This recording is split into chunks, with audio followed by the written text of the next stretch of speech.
అధ్యక్ష మా సోదరిమణి సరే ఒక విషయంలో ప్రజలు కూడా చూస్తున్నారు అధ్యక్ష. మా సోదరిమణి సురేఖ గారు ఒక మాట అన్నారు, హాస్పిటల్ ఊరవతలు ఉండాలన్నట, జైలేమో నడి ఊర్లు ఉండాలన్నట. ఇది ఏం ప్రేమ అధ్యక్ష? ప్రజలు ఇబ్బంది పడొద్దు, వరంగల్ నడిబొడ్డున ప్రభుత్వ ఆసుపత్రి ఉంటే ప్రజలకు మేలవుతుందని ప్రజల కోసం నడిబొడ్డున మేము ఆసుపత్రి కడితే దాన్ని కూడా మా సోదరిమణి తప్పుపడితే నేను అది వారి విజ్ఞత వదిలేస్తా అధ్యక్ష. ఇకపోతే వైద్యం కూడా నిర్లక్ష్యమైందని సోదరిమణి చెప్పారు అధ్యక్ష. బయట ఉంటే ఆరోగ్యకరంగా ఉంటారు పేషెంట్స్. పురాతనమైన జైలు భవనాన్ని పడగొట్టాల్సిన అవసరం ఏమొచ్చింది? ఎందుకు పడగొట్టాల్సి వచ్చింది? ఈ రోజు చెట్టుకొక్కరు పుట్టకొక్కరు అయిన అధ్యక్ష. వాళ్ళ భార్యలకు వాళ్ళు ఎక్కడున్నారో కూడా తెలియనటువంటి పరిస్థితి ఉన్నది. హరీష్ రావు గారు సార్ ఏం సార్ ఇది? వారు మాట్లాడితే నేను సమాధానం చెప్పాలి కదా అధ్యక్ష. ముగించండి. ఎట్లా ముగించాలి సార్? మీరు 8 మంది 1/2 మంది మంత్రులకు మధ్యలో ఇంటరప్ట్ చేస్తే నేను ఎట్లా మాట్లాడాలి సార్?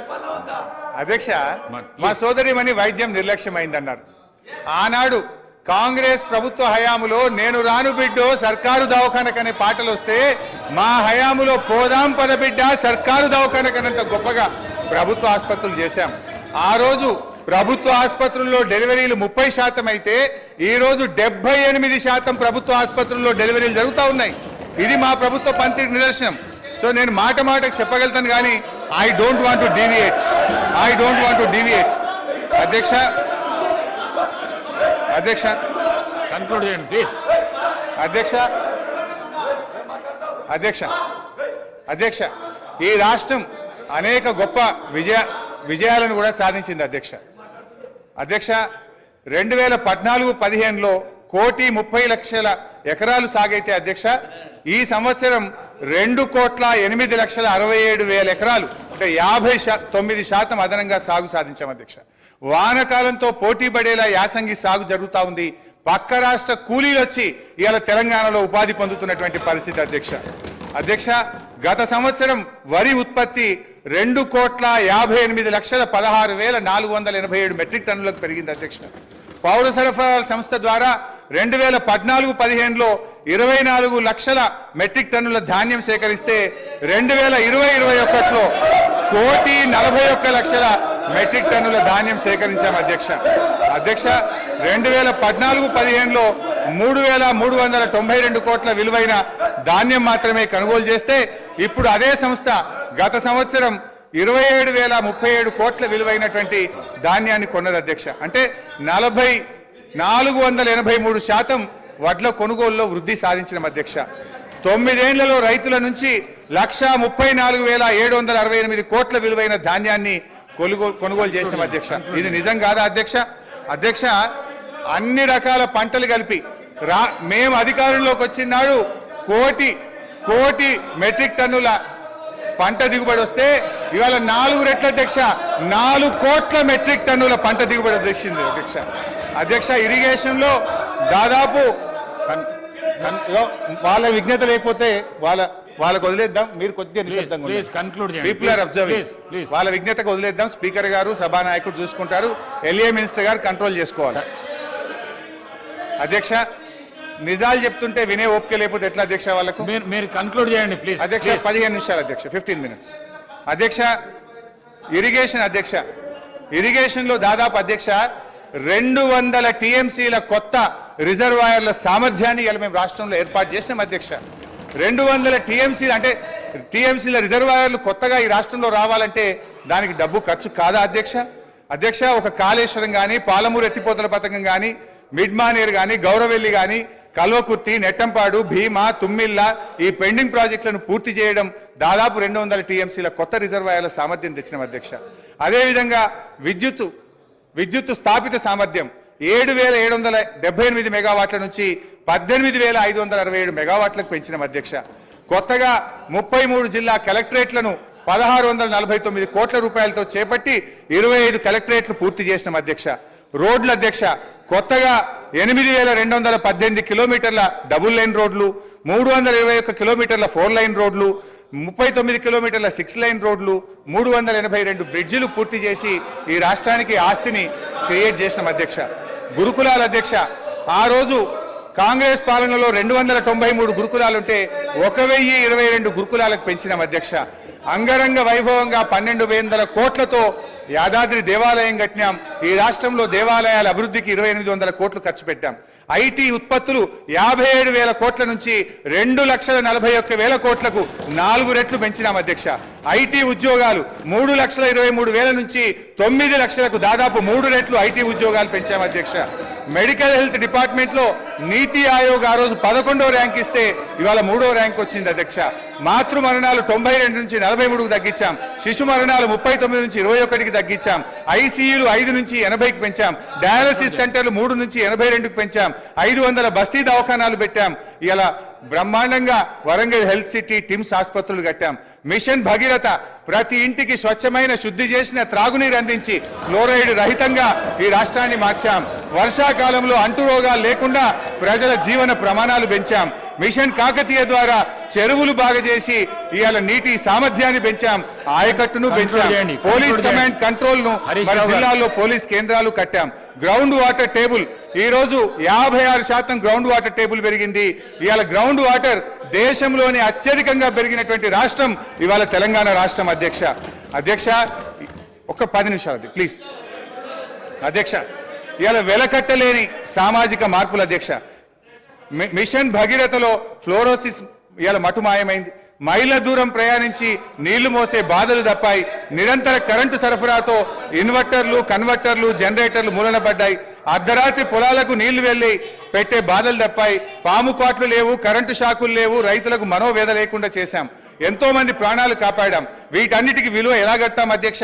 నీళ్లు, కరెంటు సమస్యలు లేకపోవడంతో, రైతు బంధుతో, అన్నదాతకు భరోసా ఇచ్చే చర్యలు తీసుకోవడంతో రైతుల జీవితాల్లో ఇప్పుడిప్పుడే వెలుగు వస్తా ఉంది. ఇలా భూముల విలువ కూడా ఎంత పెరిగింది అధ్యక్ష? ఇక్కడ ఉండే ఎమ్మెల్యేలకు కూడా చాలా మందికి భూములు ఉన్నాయి. 2014కు ముందు ₹1,00,000, ₹2,00,000 ధర లేని భూములు ఇలా పెద్ద ఎత్తున పెరిగింది అధ్యక్ష. జస్ట్ ఐ విల్ కంక్లూడ్ అధ్యక్ష. ఈ రోజు ఒక విషయం అధ్యక్ష, ఐఎమ్ ట్రైంగ్ టు కంక్లూడ్ అధ్యక్ష. ఇలా ముఖ్యమంత్రి గారు ప్రాజెక్టులు కట్టినా, ప్రగతి భవన్ కట్టినా ప్రజల కోసమే కట్టినాం అధ్యక్ష. కానీ వీళ్ళు ఏం చేసిందంటే అధ్యక్ష, ప్రాజెక్టుల మీద దుష్ప్రచారం, చివరికి ప్రగతి భవన్ మీద కూడా దుష్ప్రచారం చేసినారు. సరే, మొన్న గౌరవనీయులు బట్టి విక్రమార్క గారు ప్రగతి భవన్ లో గృహప్రవేశం చేసినారు. చాలా సంతోషం, వారికి నా శుభాకాంక్షలు. అయితే అధ్యక్ష, గతంలో ఇదే నాయకులు ఏమని చెప్పింది అధ్యక్ష? ప్రగతి భవన్ లో 150 గదులున్నాయని, బుల్లెట్ ప్రూఫ్ బాత్రూమ్లు ఉన్నాయని, 250 సీట్లున్న సినిమా థియేటర్లు ఉన్నాయని, స్విమ్మింగ్ పూల్లు ఉన్నాయని చెప్పిండ్రు. మరి ఇప్పుడు బట్టి గారు చెప్పాలి ఎన్ని రూములు ఉన్నాయో, స్విమ్మింగ్ పూల్లు ఉన్నాయా, ఏమున్నాయో ఇప్పుడు బట్టి గారు సమాధానం చెప్పాలి అధ్యక్ష. మా నాయకుడు తన కోసం ఆలోచించలే.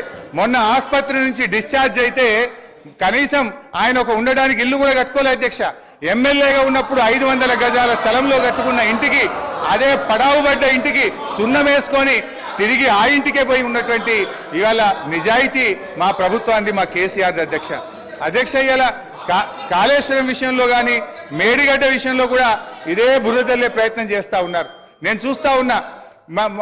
ఇవాళ ఉత్తమ్ కుమార్ రెడ్డి గారు వారు చాలా సందర్భాల్లో వారు కానీ వీళ్ళ నాయకులు కానీ చెప్తా ఉన్నారు. ఏమని చెప్తున్నారు? మేము సిట్టింగ్ జడ్జితో విచారణ జరుపుతామని చెప్తున్నారు అధ్యక్ష.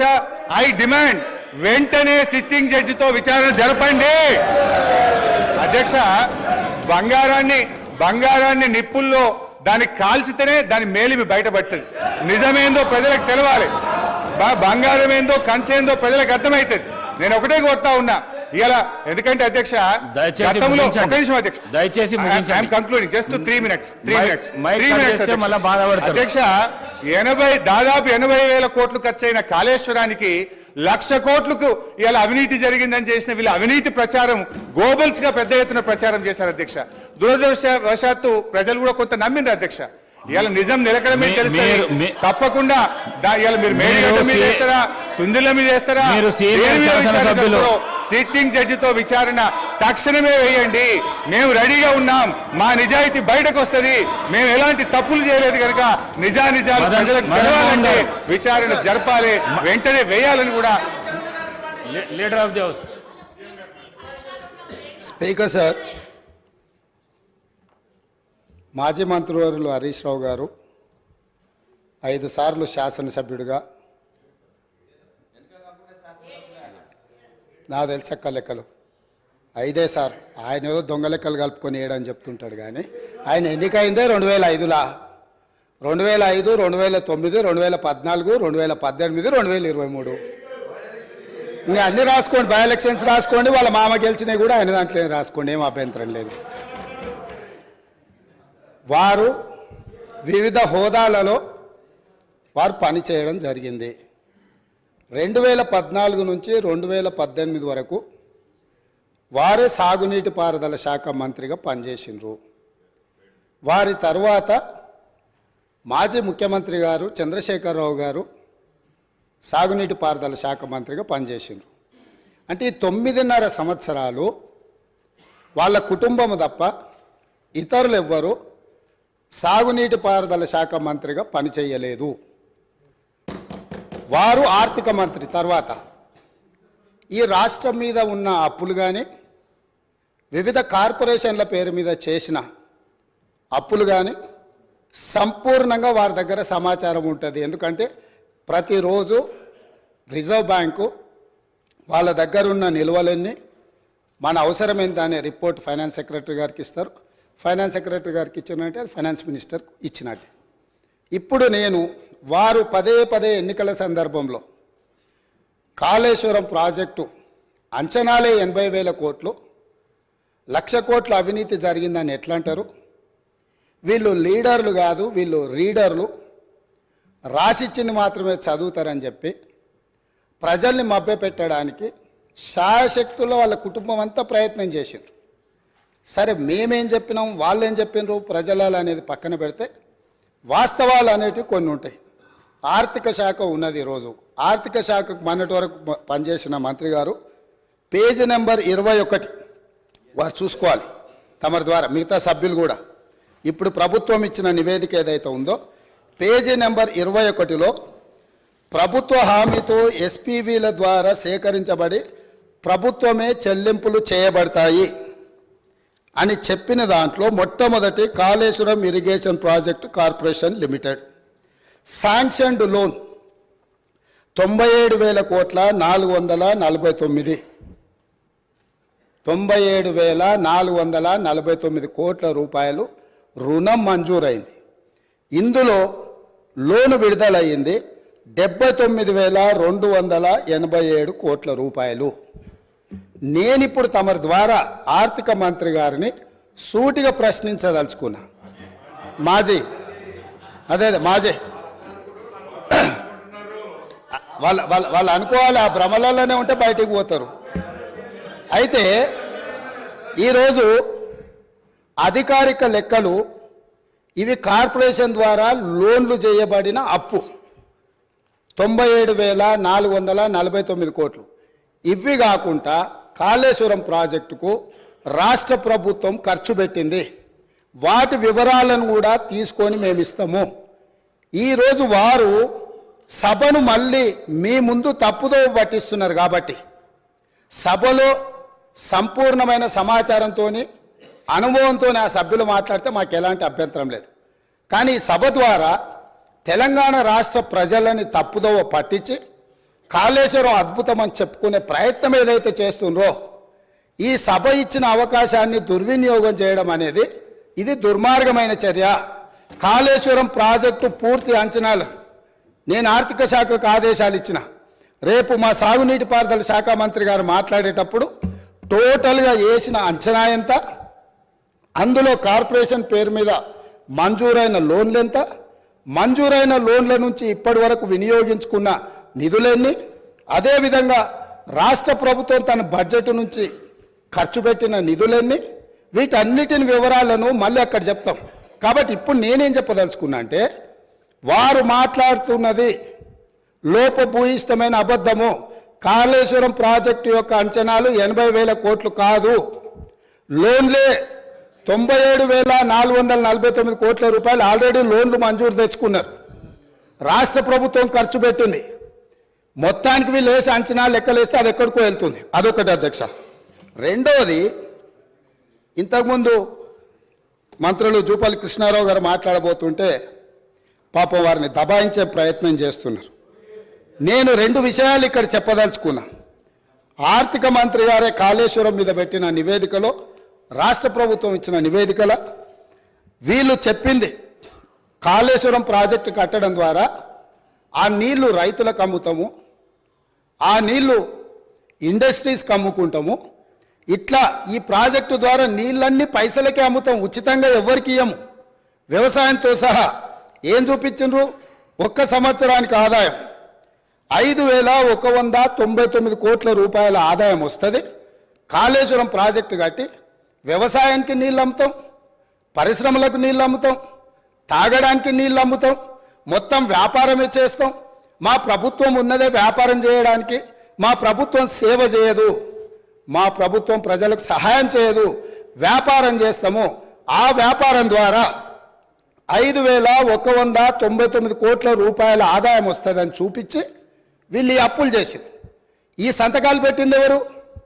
ఈరోజు అక్కడ కూర్చొని మాట్లాడుతున్న మాజీ ఆర్థిక మంత్రి గారు. ఇది మొదటి విషయం. రెండవది మిషన్ భగీరథ. మిషన్ భగీరథ మీద కూడా ఈరోజు మేము ఇంటింటికి నల్లాలు ఇచ్చినాం. అసలు మీరు పుట్టినప్పుడు ఇటు ఉన్నోళ్ళని అందరిని అడుగుతున్నా, వారిని కూడా అడుగుతున్నా. 2014 కంటే ముందు మన మంచినీళ్ళు తాగలేదా అధ్యక్ష? మన గ్రామాలలో నల్లాలు లేవా? మన గ్రామాలలో నీళ్ళ ట్యాంకులు లేవా?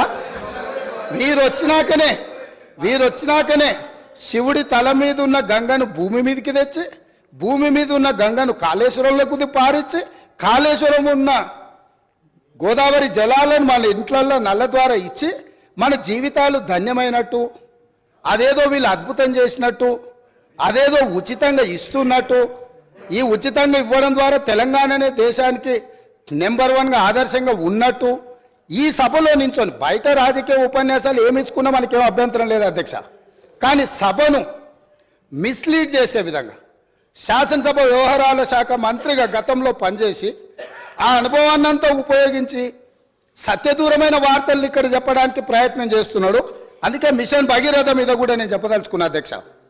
ఇది 2019-2020 సంవత్సరంలో వీళ్ళు రూరల్ హౌస్ హోల్డ్కి అమ్మడం ద్వారా 1030 కోట్లు సంపాదిస్తామని, మున్సిపల్ కార్పొరేషన్లో ఉండే ప్రజలకు నీళ్ళు అమ్మడం ద్వారా 169 కోట్లు సంపాదిస్తామని, అదేవిధంగా మున్సిపల్ రిక్వైర్మెంట్ ఇతర అవసరాలకు 360 కోట్లు సంపాదిస్తామని, అదేవిధంగా ఇండస్ట్రియల్ అవసరాలకు అంటే పరిశ్రమల అవసరాలకు అమ్మి 4,147 కోట్ల రూపాయలు, మొత్తం కలిపి 5,706 కోట్ల రూపాయలు ప్రతి సంవత్సరం మిషన్ భగీరథ మీద మాకు ఆదాయం వస్తుంది, మేము ఈ ఆదాయం ద్వారా మీకు అప్పులు తిరిగి చెల్లిస్తామని చెప్పి ఈరోజు బ్యాంకులను మభ్యపెట్టి తప్పుడు నివేదికలు ఇచ్చి లోన్లు తెచ్చిండ్రా?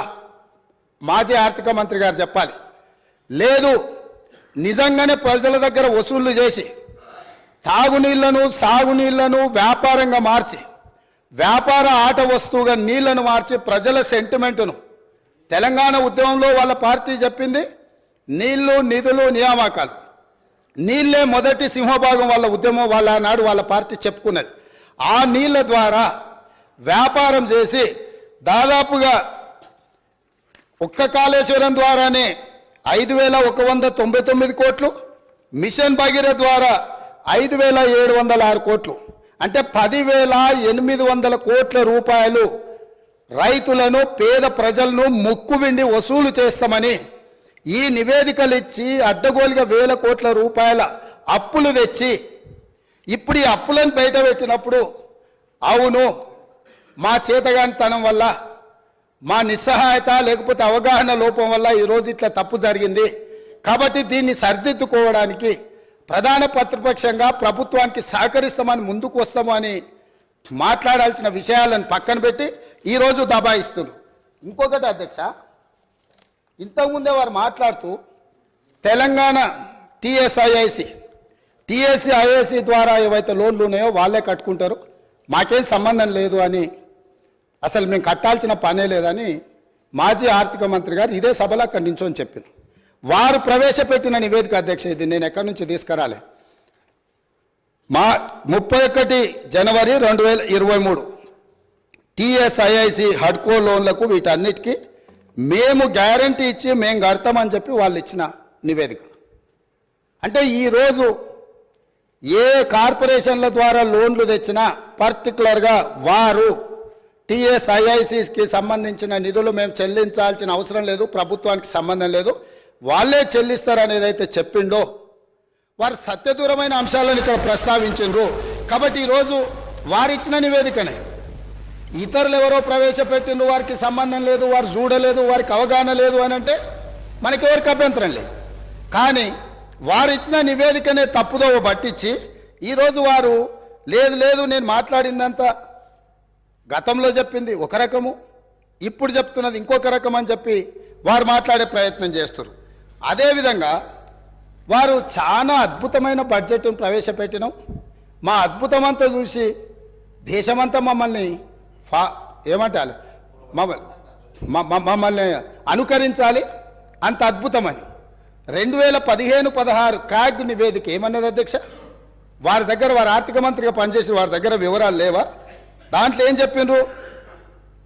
వీళ్ళు క్యాగ్ నివేదిక ప్రకారం ఆఫ్ బడ్జెట్ అంటే బడ్జెట్లో రాని అప్పులను తీసుకొచ్చి ఆదాయంగా చూపించి మొత్తం బ్యాంకులను ప్రభుత్వ వ్యవస్థలను తప్పుబట్టిండ్రు అని చెప్పి క్యాగ్ నివేదిక స్పష్టంగా ఈ రాష్ట్ర ప్రభుత్వాన్ని తప్పుబట్టింది.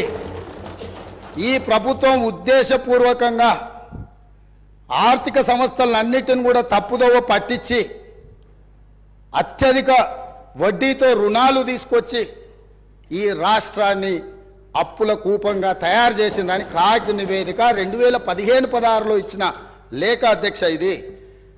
అదేవిధంగా బడ్జెట్ తయారీలోనే లోపాలు ఉన్నాయని 2018-19లో అసలు మీరు తయారు చేస్తున్న బడ్జెట్లోనే లోపభూయిష్టంగా ఉన్నది, మీ విధానాన్ని మార్చుకోండి, మీ విధానాన్ని మార్చుకోవడం ద్వారా రాష్ట్రానికి మేలు జరుగుతుందని చెప్పి స్పష్టంగా క్యాగ్ మొట్టకాయలు వేసింది ఆనాటి ప్రభుత్వాన్ని.